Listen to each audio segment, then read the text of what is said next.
Hey, what's up, guys? Today is July the 27th, and we'll be reading Romans chapter 10, verse 14, through Romans chapter 11, verse 12. But how can they call on him to save them unless they believe in him? And how can they believe in him if they have never heard about him? And how can they hear about him unless someone tells them? And how will anyone go and tell them without being sent?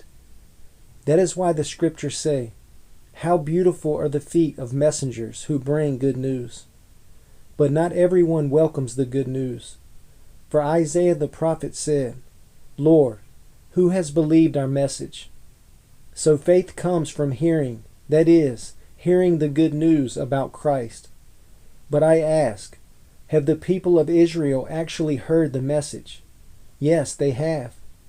The message has gone throughout the earth, and the words to all the world.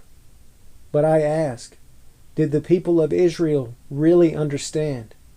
Yes, they did. For even in the time of Moses, God said, "I will rouse your jealousy through people who are not even a nation. I will provoke your anger through the foolish Gentiles."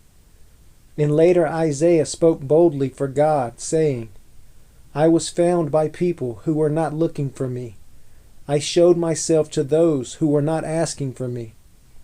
But regarding Israel, God said, "All day long I opened my arms to them, but they were disobedient and rebellious." I ask then, has God rejected his own people, the nation of Israel? Of course not. I myself am an Israelite, a descendant of Abraham and a member of the tribe of Benjamin. No, God has not rejected his own people, whom he chose from the very beginning. Do you realize what the scriptures say about this? Elijah the prophet complained to God about the people of Israel and said, "Lord, they have killed your prophets and torn down your altars. I am the only one left, and now they are trying to kill me too." And do you remember God's reply? He said, "No, I have 7,000 others who have never bowed down to Baal." It is the same today, for a few of the people of Israel have remained faithful because of God's grace, his undeserved kindness in choosing them. And since it is through God's kindness, then it is not by their good works. For in that case, God's grace would not be what it really is, free and undeserved. So this is the situation.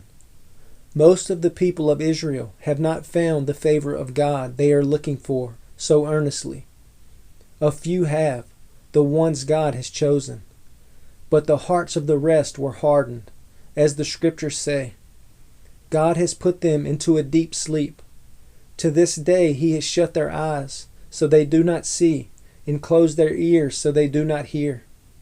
Likewise David said, "Let their bountiful table become a snare, a trap that makes them think all is well. Let their blessings cause them to stumble, and let them get what they deserve. Let their eyes go blind so they cannot see, and let their backs be bent forever." Did God's people stumble and fall beyond recovery?